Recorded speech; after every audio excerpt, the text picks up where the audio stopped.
여자분이 몸을 내밀고 나를 위아래로 훑어보는 거야. 연한 핑크색 간호사복 같은 원피스 차림에 올림머리. 갑자기 그녀가 대범하게 행동하기 시작했고, 당황했던 나는 왜 그러시냐고 물어봤지만, 안녕하세요 현희 여사, 늘 사연 채택해줘서 감사합니다. 오늘은 지난번에 이어 유흥시설 시즌2로 돌아왔죠. 첫 번째는 키스방이야. 키스방이란 건 아는 사람들은 다 아는 업소인데 그냥 돈 내고 이야기 좀 하고 키스하는 곳이지. 하지만 케바케로 좋은 시간을 보내는 것도 가능하기는 해. 내가 갔던 곳은 부천에 있었고, 이전 시즌 1에 나온 그 변태 형아가 부천 쪽으로 독립을 했을 때였어. 내가 경기도로 올라와 직장을 구하고 첫 차를 샀을 때였지. 때는 33살 때였을 거야. 이날을 기억하는 이유가 아프리카 무명 BJ와 썰이 있었던 그날이었거든. 그 BJ가 마침 부천 쪽에 살아서 겸사겸사 갔었으니까. 아무튼 BJ와 간단하게 얼굴 한번 보고 식사하고 헤어진 뒤 마침 형아가 부천으로 이사를 왔단 말에 얼굴이나 볼 겸 연락하니 20분 정도의 거리더라고. 그렇게 부릉부릉하고 형아네 자취방으로 갔어.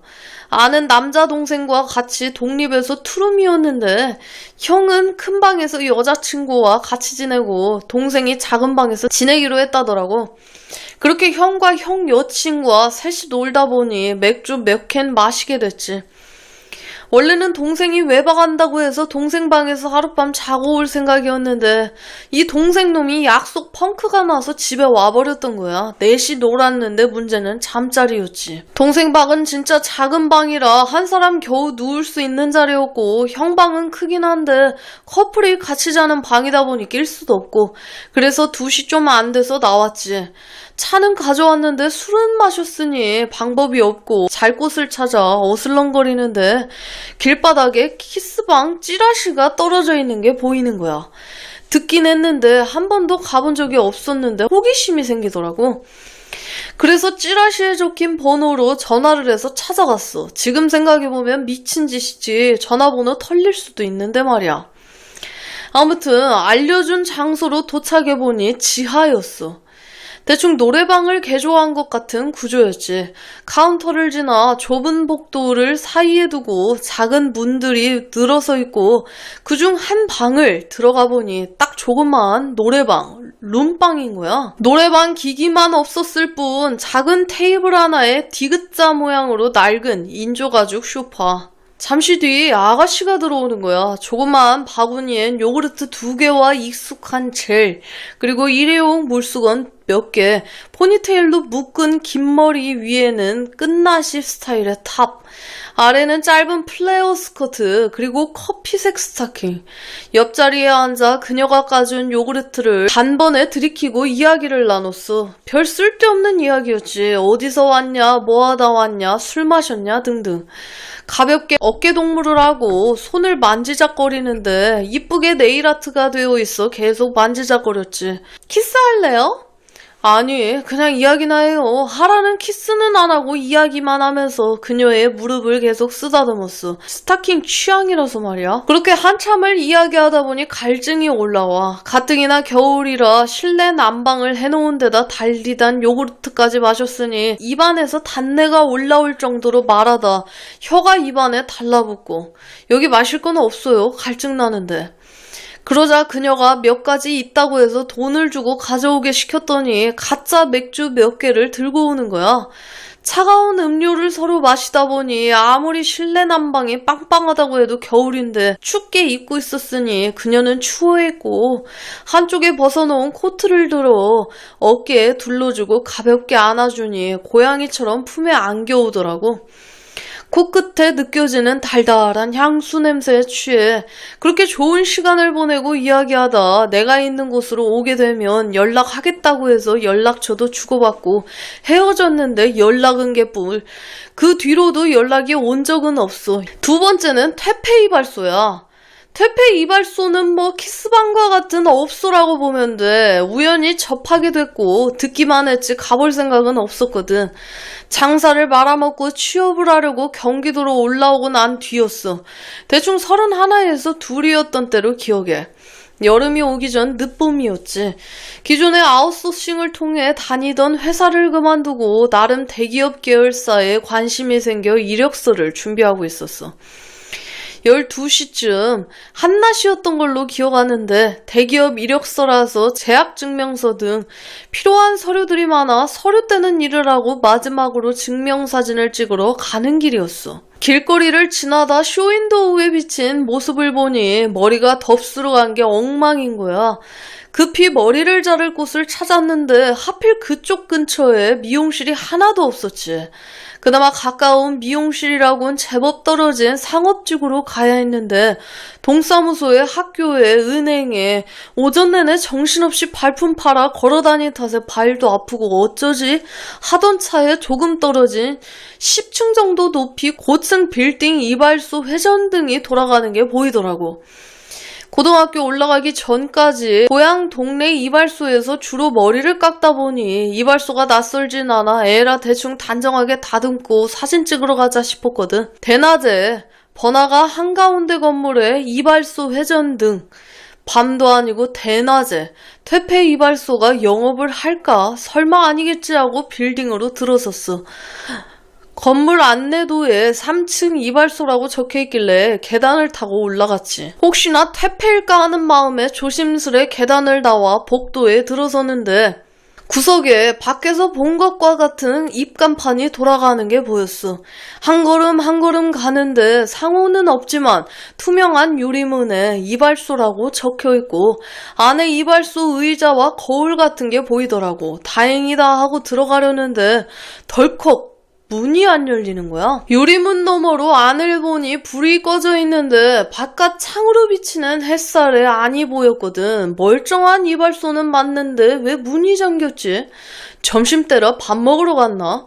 유리문을 몇 번 흔들어 보다 연락처 같은 게 있나 두리번거리는데 덜컹 하고 투박한 철문이 열리는 소리가 나더라고. 깜짝 놀라 돌아보니 이발소 복도 맞은편 철문이 열리며 웬 40대 후반쯤으로 보이는 여자분이 몸을 내밀고 나를 위아래로 훑어보는 거야. 연한 핑크색 간호사복 같은 원피스 차림에 올림머리. 면도하시게요? 아, 네. 이쪽으로 오세요. 그녀는 철문 안으로 들어오라고 손짓했고 나는 고개를 갸웃거리며 반대쪽 이발소를 한번 보고는 철문 안으로 들어갔어. 벽의 통창은 전부 블라인드로 가려져 있어 어두컴컴한 가운데 블라인드 사이로 비친 햇살에 안이 희미하게 보였어. 제법 넓은 공간인데 150에서 160 정도 높이의 파티션들이 중간중간 쳐져 있고 개중에는 노란 백열등이 한두 개가 주변을 조금 밝혀줬지. 파티션 너머로 익숙한 철제 이발소 의자들이 하나씩 자리하고 있는 게 보였고 백열등이 켜진 곳 아래로 몇몇 사람의 머리가 왔다 갔다 하는 게 보이기도 하고 뭐지? 분위기는 퇴폐가 맞는 것 같은데 멀쩡하게 이발소 의자들이 주룩 있고 앞장서가는 여자분의 뒷모습을 보니 아슬아슬하게 가리는 수준의 원피스. 긴가민가 고민하고 있는데 짐 주시고 의자에 편하게 앉으세요. 여자분이 자리에 백열등 불을 켜는데 투박한 이발소 의자와 맞은편에 커다란 거울이 있었지. 아닌가?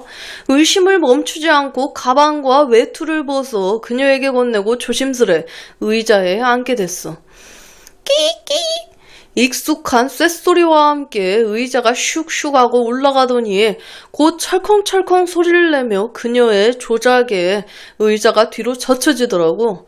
편안하게 눈 감고 계세요. 비음 섞인 콧소리. 눈을 감고 있으니 곧 여자분이 내 얼굴에 칙칙하고 분무기로 뭔가를 뿌리는 거야. 그리고는 토닥토닥하며 얼굴을 가볍게 터치하며 문지르고 주물러 주더라고. 마사지인가? 기분 좋은 느낌에 얌전히 누워있는데 조금 뜨거워요? 하더니 뜨거운 열기가 느껴지는 물수건 몇 개를 얼굴 위에 툭툭하고 펼쳐 덮어주는 거야. 안면 마사지를 받아선지 물수건의 열기 때문인지 온몸이 나른해지는 기분. 타각타각하는 이상한 소리가 나 실눈으로 보니 여자분이 손에 뭔가를 들고 열심히 휘휘 젓고 있었지. 면도 크림이었어. 예전에 이발소에 가면 이발사 아저씨가 면도하기 전에 저렇게 면도용 거품을 아저씨들 얼굴에 치덕치덕 발라주던 기억이 나지. 잠시 뒤 물수건의 열기가 다 식자 그녀는 물수건을 치우고 얼굴에 면도 거품을 골고루 바른 뒤 면도를 해주기 시작해. 사각사각 굵은 수염이 갈려나가는 소리가 귓가에 들려오는데 왠지 모르게 기분이 좋아. 뭔가 시원한 느낌. 이마, 미간, 구렛나루, 목 아래까지 구석구석 면도를 마치고 그녀는 다시 뭔가 은은한 박하향이 나는 젤로 얼굴을 어루만져 마사지해주고는 아까보다 좀 더 뜨거울 거예요? 라며 뜨거운 물소금으로 다시 얼굴을 덮어줘. 아까보다 훨씬 더 많은 양으로 눈과 코, 입만 열어놓고 묵직하게 덮어줬지. 온몸이 노곤노곤해지는 느낌에 취해 쉬고 있는데 갑자기 그녀가 대범하게 행동하기 시작했고 당황했던 나는 왜 그러시냐고 물어봤지만 수건 떨어져요. 가만히 있어요. 이미 물수건의 온기는 다 식어버렸고 좋은 시간을 보내고 난 뒤 그녀가 물수건으로 깨끗하게 뒤처리를 해주고 널브러진 물수건들을 주섬주섬 챙겨 정리한 뒤 옷을 챙겨 입고 카운터로 나왔지. 카운터에서 계산을 마치고 나가려는데 그녀가 밑에서 조금만 기다려줄래요? 건물을 내려와 담배 한 대 피려는데 인도에서 길빵을 하려니 눈치가 보여 두리번거리다 빌딩 옆으로 사람 한 명 지나갈 정도의 작은 골목이 있어 그 안으로 들어갔어.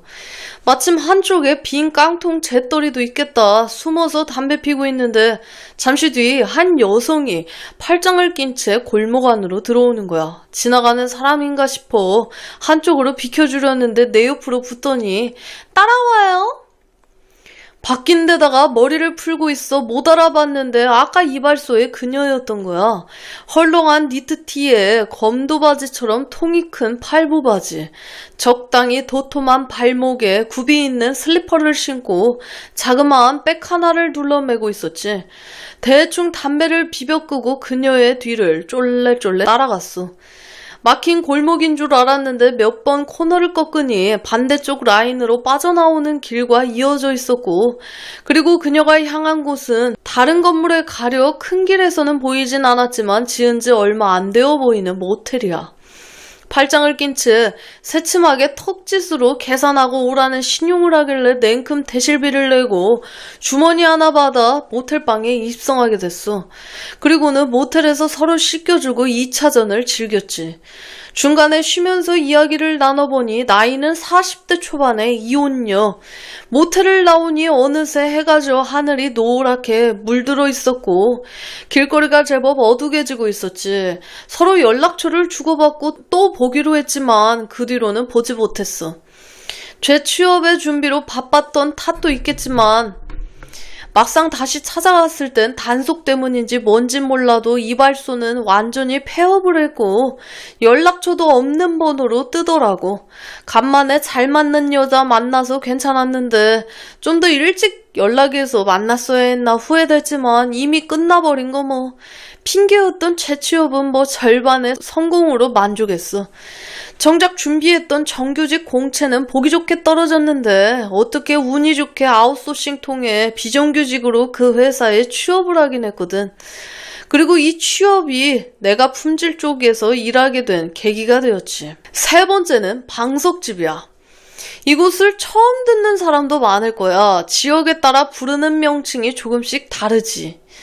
어떤 곳은 과부촌, 엄마방, 이모방, 깔방 등으로 불려. 옛날 요정과 비슷한 느낌인데 그렇게 고급스러운 곳은 아니고 한마디로 룸사롱의 안마 버전이라고 보면 돼. 작은 방에 술상을 차려놓고 접대부와 술을 먹고 노는 것인데 소파 테이블이 아니라 이부자리와 방석을 깔고 앉아 논다고 해서 방석집이라고 불렸어. 방석집의 경험은 내가 고향에서 하던 장사를 접고 폐업 신고를 마친 날이라 기억에 남아. 잘하던 장사, 사람이 제일 무섭고 믿을 게 못 된다는 말을 뼈저리게 체감했지. 당시가 유류 파동으로 기름값이 미친 듯이 오를 때였거든. 세탁소를 했다 보니 세탁소에서 쓰는 드라이 기름이나 각종 약품이 거의 유류 계통이 많아 유류 파동의 여파가 컸거든. 그래서 큰마음 먹고 인근 세탁업주들과 모임에서 세탁비를 좀 올리기로 합의했는데 한두 명이 약속을 어기고 자기 하나 살겠다며 가격을 더 낮춰버리더라고. 그걸로 많이도 싸웠지. 다들 자기도 먹고 살려면 어쩔 수 없다고 안 물러서고 결국 다 같이 죽자는 식으로 가격을 더 낮춰서 싸운 거야. 일은 많아졌지만 하면 할수록 적자가 심해지고 결국 넉 달을 못 버티고 다른 세탁소 6, 7곳 폐업을 시키고 나도 지치고 해서 장사를 접기로 했어. 나름 권리금도 주고 몇 년 잘하던 장사였는데 폐업하려니 속이 무진장 쓰렸지. 시청에 영업 허가 반납하고 세무서에 가서 폐업 신고를 다 하고 오는데 되게 허무한 거야. PC방 알바부터 이것저것 하며 모은 돈으로 시작한 장사였는데 사람 다 잃고 돈도 잃고 이렇게 접게 되니 허탈하고 허무하고. 그래서 술이 땡기는데 하필이면 친구들 전부 타지로 나가고 누구 하나 불러서 술 한잔 할 사람이 없네. 터덜터덜 시내길 서성이다가 시장골목 포차에서 소주 한잔하고 있는데 혼자 마시려니 어찌나 처량하던지. 술맛도 없고 소주 반병도 채 못 마시고 자리에 일어나 택시 타러 나가려는데 문득 아스팔트 길바닥 위로 스며나온 빨간 불빛이 눈에 들어오는 거야. 지금은 재개발해서 없어졌지만 당시에 택시 정류장 가는 길이 옛 방석집 골목이었지. 시대가 바뀌고 호프, 실내포차, 노랫바 같은 게 생기며 자연스럽게 방석집은 점점 줄어 사양산업으로 여겨졌는데 그래도 몇 집은 영업을 이어온 모양인지 때마침 길바닥에 비친 방석집 빨간 불빛이 왜 그렇게 반가운 걸까?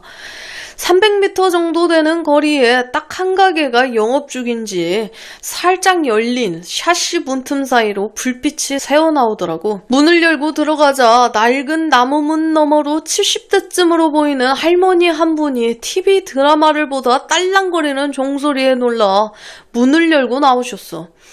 술상 받으려? 예. 혼자 왔어? 여긴 혼자 와도 술은 무조건 한 짝 붙어있는데 괜찮겠어? 예, 안주 적당히 해서 한 상 차려주세요. 그렇게 값을 치르고 할머니의 안내를 받아 안쪽 방으로 들어가. 그냥 방이야. 한쪽에 이불장이 있고 옆으로는 TV장과 옷걸이, 벽 쪽으로는 길게 이부자리 포단이 깔려있고 이불장 앞에는 커다란 접이식 상이 비스듬하게 기대어져 있었지. 대충 구석에 외투랑 가방을 벗어놓고 앉으니 할머니가 낑낑거리며 접이식 상을 펴 방 한가운데에 펼쳐놓고는 안주 차려줄 테니 조금만 기다리고 있어. 예. 할머니가 나가고 벽에 기대 담배 하나를 입에 물어 뿌연 연기를 내뿜으며 멍하니 천장만 보고 있었지. 얼마나 지났을까. 밖에서 낑낑거리는 소리와 함께 미닫이 문이 열리고 할머니가 자기 덩치보다 큰 양은 쟁반을 힘겹게 방바닥에 올려놓고는 안으로 들어왔어. 그리고는 술상 위에 안주 접시들을 하나씩 내려놓고는 깊은 한숨을 몰아쉬며 술은 금방 갖고 올 거야 하고는 다시 방을 나가. 겉보기에는 제사상 크기의 커다란 상 한가득 안주 접시로 가득했지만 뭔가 어설픈 안주들, 과일 안주랍시고 얄팍한 수박 몇 조각과 말라빠진 사과 몇 조각에 후르츠 칵테일이 조금 부서져 있고 한 접시에는 적당히 그을린 오징어와 황태포, 적당히 데워온 것 같은 닭독집 볶음, 그리고 옥수수 강냉이 뻥튀기 한 접시. 15만 원이나 준 것 치고 뭔가 돈이 아까운 느낌. 사기당했나? 허탈하게 웃으며 담배를 깊게 빨고 있는데 덜컹 쿵 하며 뭔가 부서지는 소리에 놀라 돌아보니 할머니가 들어온 문 맞은편에 작은 쪽문이 열려있고 어떤 여자가 맥주 상자 하나를 힘겹게 방바닥에 내려놓고는 쭉 밀어놓고 들어오는 게 아니겠어. 하얀색 긴 드레스 자락을 잡고 낑낑거리며 올라오는 모습에 이유 없이 나도 모르게 푹 하고 웃어버렸지. 어깨가 훤히 드러나는 오프숄더 느낌의 긴 이브닝 드레스에 화려한 머리핀으로 장식한 올림머리. 그냥 보면 뭔가 우아한 느낌인데 그 옷차림으로 허리를 숙여 무거운 맥주 상자를 낑낑거리며 질질 끌고 오는 모습이 안 웃길 수가 없잖아. 괜히 혼자 센치해져 우울해져 있었는데 그 모습을 보고 그날 처음으로 웃었던 것 같아. 40대쯤으로 보이는 마른 체형의 접대부 여자는 멋쩍은 듯 머리를 긁적이며 내 옆으로 와 앉아 익숙한 손놀림으로 맥주 상자에서 맥주 하나를 꺼내 뚜껑을 딱 잔을 가득 채워주더라고. 많이 기다렸죠? 부르지 그랬어요, 혼자 힘겹게. 그러게요. 하필이면 술이 다 떨어져서 창고에서 갖고 오느라 좀 늦었어요. 가쁜 숨을 몰아쉬는데 짙은 화장에 진한 화장품 냄새가 독하게 느껴지는데도 어쩐지 기분이 나쁘지는 않았어. 웃어서 그런가? 원래는 화장품 냄새 독한 거 싫어했는데 아까 설명을 좀 안 했는데 다른 지역에서는 어떻게 부를지 모르겠지만 경상도에서는 술 상자를 짝이라고 불러. 그래서 맥주 한 짝이면 맥주 한 상자, 소주 한 짝이면 소주 한 상자라는 거지. 방석집은 원래 혼자 오기보단 2-3명 정도가 와서 접대부를 불러 노는 곳이라 기본적으로 술은 상자 단위로 주문을 해야 돼. 다 먹어도 못 먹어도 무조건 한 상자 기준으로 계산해야 되지. 채워준 맥주를 들이키는데 창고에서 꺼내왔다더니 미적지근하더라고. 맥주 맛이 거의 안 느껴질 정도로 차가운 게 아니면 못 마시는데 창고에서 그냥 갖고 와. 그냥 시원한 느낌. 맥주 특유의 그 쌉쌀하고 찝찝한 보리맛이 적나라하게 느껴졌어. 인상을 쓰며 입가에 묻은 거품을 훔치니 접대부 아가씨가 이쑤시개로 후르츠 칵테일을 하나 집어 입에 넣어주는 거야. 다행히 새콤달콤한 맛으로 찝찝한 입맛이 싹 씻겨주었지. 여긴 혼자 오는 곳이 아닌데 어떻게 혼자 왔어요? 아가씨가 한쪽 무릎을 세워 앉은 자세로 빈잔에 맥주를 꼴꼴꼴 따르면서 물어보는 거야. 익숙한지 영업용 미소를 지으며 옆에 착 달라붙어 이런저런 이야기를 하는데 아가씨가 이쁘고 안 이쁘고를 떠나 그 분위기에 취하게 되더라고. 그래서 그녀가 따라주는 술을 한 잔, 2잔 마시며 그동안 있었던 일을 넋두리하듯 털어놨지. 욕지기도 섞어가며 신세한탄을 하는데 지겹지도 않은지 맞장구를 쳐주며 중간중간 안주를 입에 챙겨 넣어주며 다 들어주더라고. 얼마나 마셨는지 급 쉬가 마려워 쪽문으로 나와 화장실을 가는데 보니 한쪽으로 할머니 방이 보이는 거야.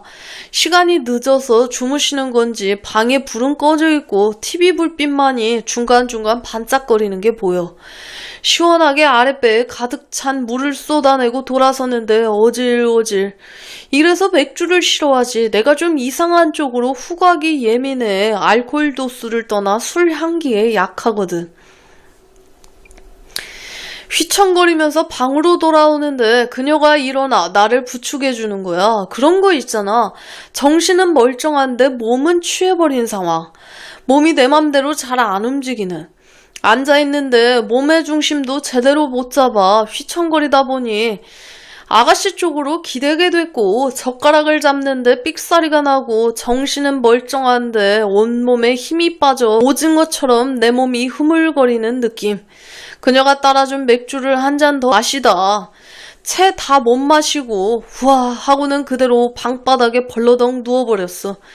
천장이 보이는데 일어나려고 하는데 몸이 마음대로 안 움직이지. 오른손을 들려고 하는데 왼손이 들리고 왼다리를 움직이는데 지멋대로 오른쪽 다리가 들리는 건지. 푸 하고 큰 숨을 쉬는데 맥주의 찝찝한 냄새가 콧속 깊이 느껴지는데 환장할 노릇이지. 그렇게 바닥에 드러누워 허우적거리다 접대부 아가씨가 낑낑거리며 나를 끌어안다시피 해 이부자리 위로 옮겨주는 거야. 딱딱한 금침 같은 베개를 머리 아래 받쳐주고 누워있는데 이상하게 정신은 말짱해. 그녀가 술상을 한쪽으로 치우는 모습과 소리도 다 기억나고 이불장에서 두툼한 이불을 끄집어내는 것도 기억이 나. 그렇게 천장만 멍하니 보고 있는데 그녀가 이불을 펴 내 위를 덮어주고는 방을 나가는 것도 보이는 거야. 나홀로 방 안에 누워있는데 잠시 뒤 문이 열리는가 싶더니 이불이 들춰지고 발이 시원해지는 거야. 고개만 살짝 들어보니 그녀가 내 양말을 벗겨 잘 말아 한쪽 구석에 치워놓고는 물에 빤 수건으로 내 발을 닦아주고 있더라고. 이윽고 몸 구석구석 닦아주다 좋은 시간을 보내길 어느 순간 필름이 끊어져 버렸어. 새소리에 잠에서 깨어보니 그녀가 내 옆에서 이불을 부둥켜 안은 채 자고 있었고 쪽문 문풍지 너머로 아침이 밝은 건지 밝은 빛이 스며들어와. 맥주를 마셨겠다, 도킹까지 했겠다, 일어나니 아랫배가 묵직하니 빵빵한 느낌에 주심스레 쪽문을 열어보니 환하게 날이 밝았네. 대충 둘러보니 자그마한 철제문이 있고 맞은편엔 낡은 옛날식 방이 있어. 어제는 밤이라 보이지 않았는데 술 마신 방과 맞은편 방 사이는 블록이 깔린 마당이더라고. 구석에 화장실 옆에는 수도가가 있고. 서둘러 나와 화장실에서 물탱크를 비워내고 둘러보니 할머니 방은 여전히 TV 불빛만 깜빡이고 있고 다른 인기척은 없어. 일어났어요? 깼어. 그녀는 몸을 뒤척이다 내 품으로 파고드는 거야. 최양아, 일어났냐? 상 치워야지 하더니 문이 드르륵 하고 열리며 할머니가 커다란 양은 쟁반을 들고 몸을 들이미는 거야. 아, 엄마 잠깐! 순간 당황해서 얼음이 되어 할머니와 눈이 마주쳤는데 할머니는 그런 우리를 위아래로 한번 쓱 보고는 혀를 차며 하던 거 마저 해. 그러고는 나가는 줄 알았는데 에고 하며 방 안으로 들어와 술상에 있던 안주 접시들을 하나 둘 쟁반을 담는 거 아니겠어. 이 무슨 그만둬야 하나 하고 망설이는데 나 신경 쓰지 말고 하던 거나 얼른 마무리해. 그러고는 무심하게 접시들이 쟁반 내에 옮겨 담고는 방을 나가버리더라고. 엄마야? 아, 그건 아니고 그냥 엄마라고 불러요. 아, 놀래라. 친엄마인 줄 알고. 근데 이래도 괜찮아? 익숙해서 괜찮아요.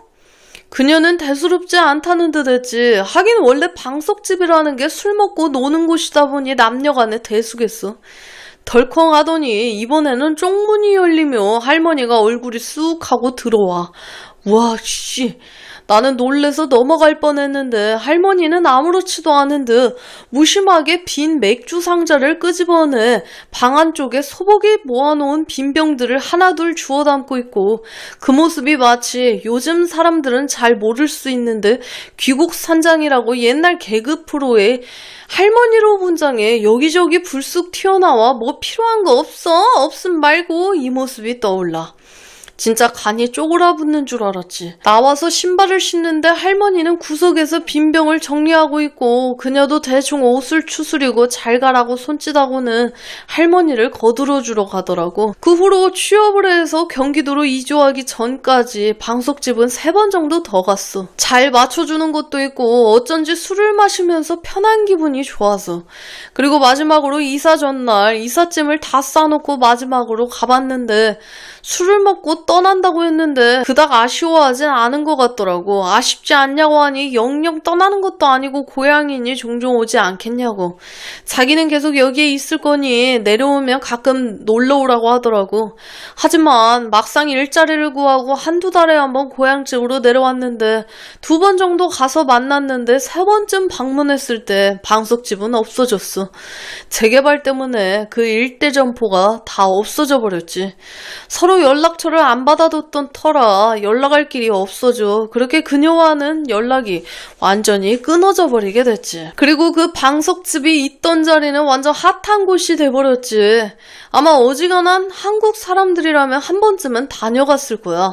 지금은 유명한 관광 골목이 되어 요즘 그쪽 골목은 한복 대여점이나 전통 카페 뭐 이런 가게들이 들어섰고 방석집 골목 끄트머리가 있던 자리엔 10원짜리 빵을 팔고 그게 SNS에서 핫하다고 하더라고. 그걸 왜 돈 주고 사 먹나 몰라. 맛대가리 없는 걸.